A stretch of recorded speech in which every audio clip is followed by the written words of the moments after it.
Hi guys, welcome to another beer review. Another beer from Mikkeller that I got from the Mikkeller box, and it's another one that I wanted to get done uh, almost straight away because I don't want to leave beers like this for a while. But that being said, I don't want to just plough through these beers because the ones I've had so far really enjoyed.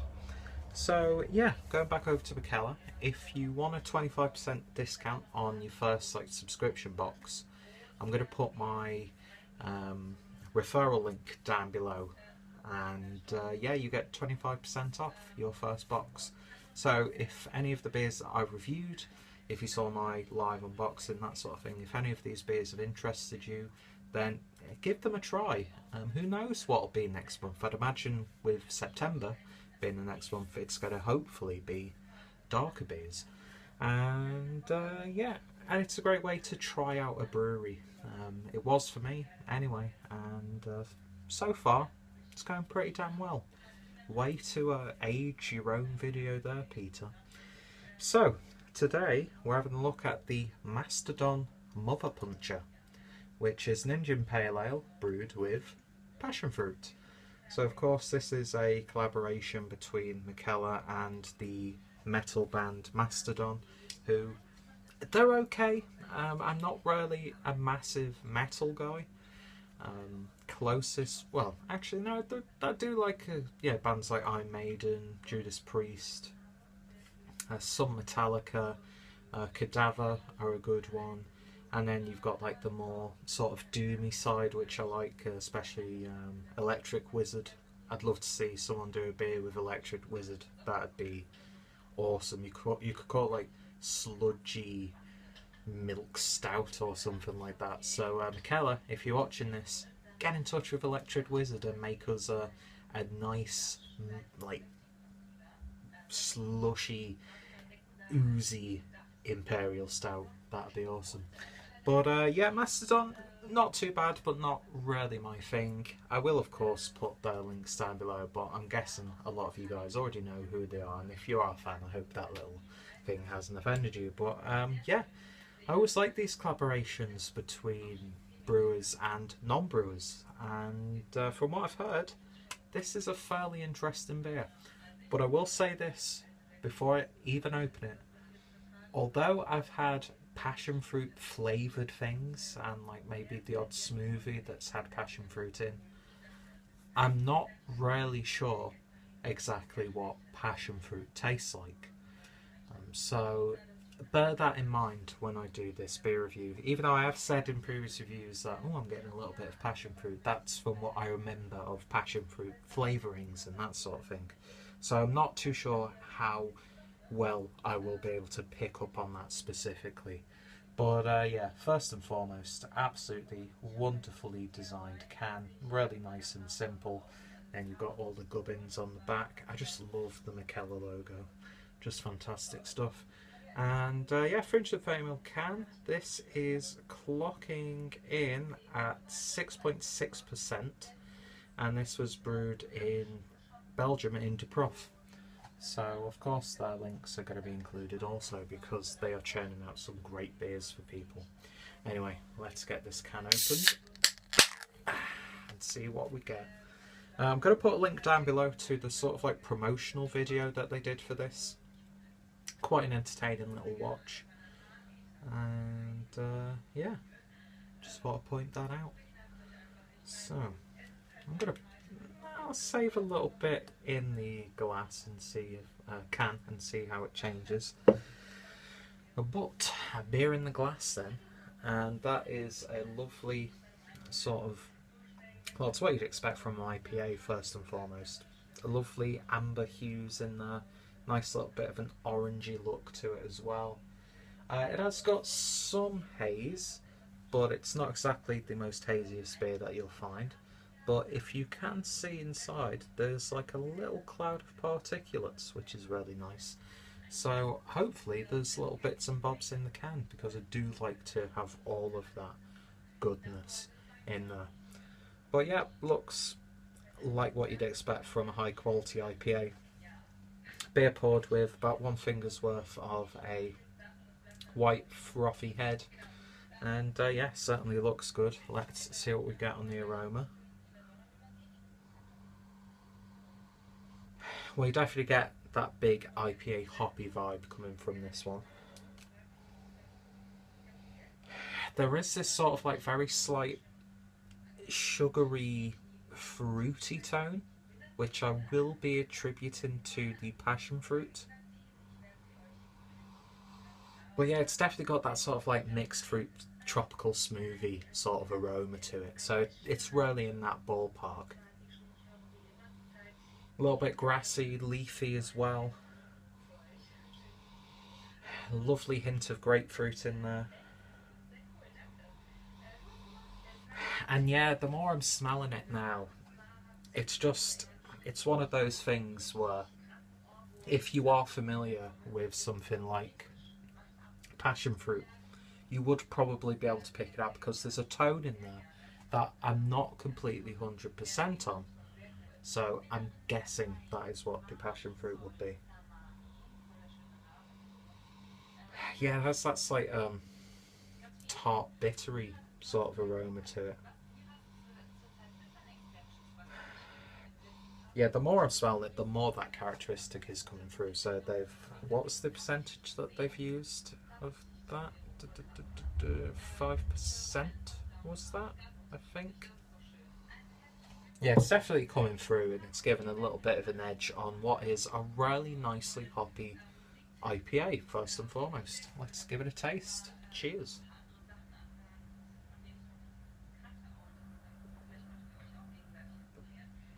Ooh.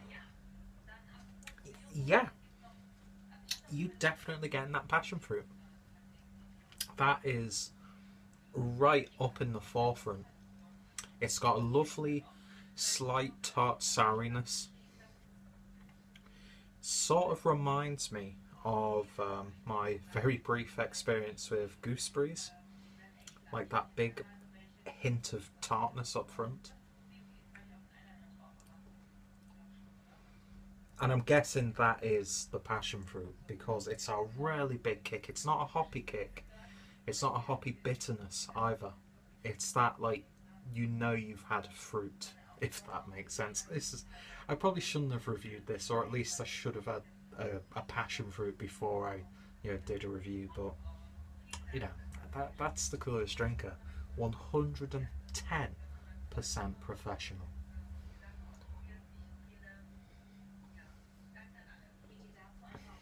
Almost has like a grapey dryness in there as well, sort of almost wine like, especially on the back end. You get more of a bitter kick first and foremost. Sort of reminds me of a Gose. Then once that powerful fruity kick has gone, those hops come into play, and then they finish really nice and gentle on the back end.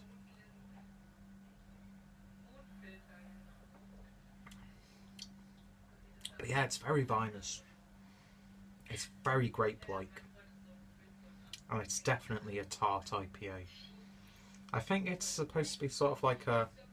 Is it more along the lines of like a Belgian style IPA? You do get those like fruity esters that you get from a Belgian style IPA or pale ale.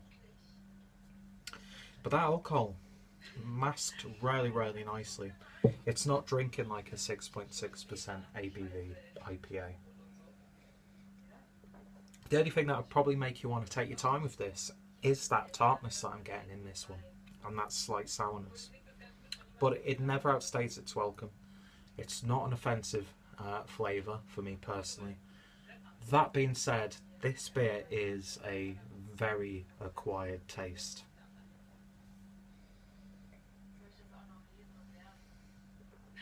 And I'm actually really, really enjoying it. So let's shake up the can and see what happens when we pour it all in. See if there are any little bits and bobs in there.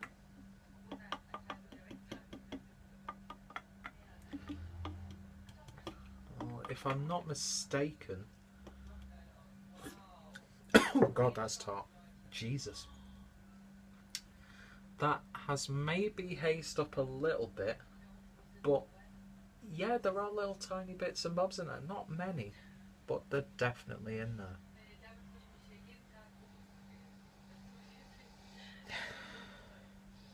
There's a slight savoury aroma coming from this now that I've put it all in. And it's actually smelling a lot more wine-like. Almost like a white wine vinegar sort of flavour coming through. And then like maybe an orange juice. And lemony as well.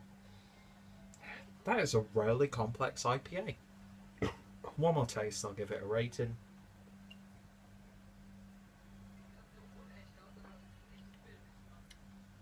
Yeah, that tartness is still there.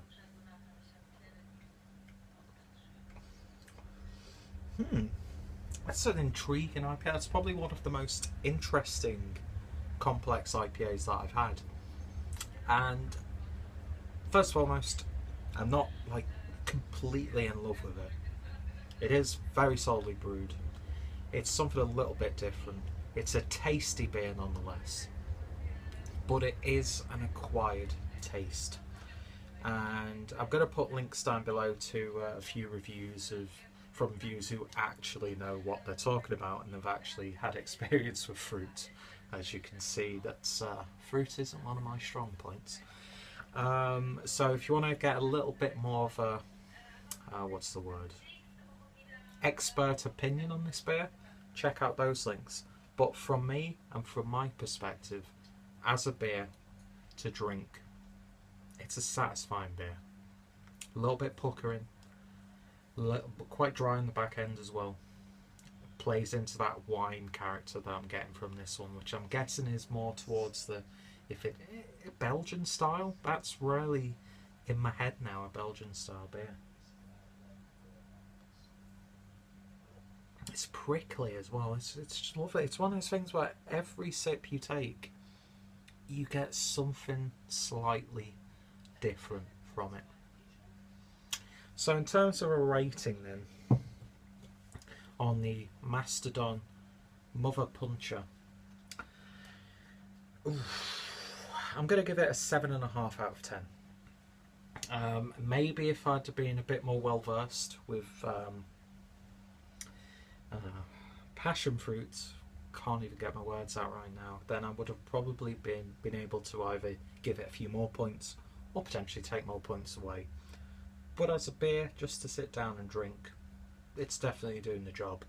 And yeah, I'm very happy that I got to try it. Best before date is 28th of the 6th, 2018, so it's, I guess, somewhat fresh. And would I try it again? I probably would, if I try passion fruit, just to give it another go. So maybe in the future, if they make it again, I might revisit this one and give you a much more rounded and well thought out opinion. It all seems to be, whenever I do the what I consider the bad reviews, they go on for the longest. I think that's my sick and distorted way of making up for my lack of beer knowledge. So yeah, if you've tried this one, as always, let me know your thoughts, opinions down below. Are you a fan of this beer? Are you a fan of Mastodon? Give me some of your favourite metal bands in the comments. Always interested to try some new music. Check out Mikkeller, of course. I will put my Mikkeller playlist down below. It's really small now, but I'm hoping to make it a little bit bigger over time. And yeah, check out my IPA playlist as well. So, thank you all for watching. Thank you for sticking with me through this really long-winded and uninformative beer review. And hopefully I'll see you all later. And don't forget to check out that 25% discount link down below, because I'm good to you guys that way. Thank you guys for watching, and I shall hopefully see you all later. Cheers.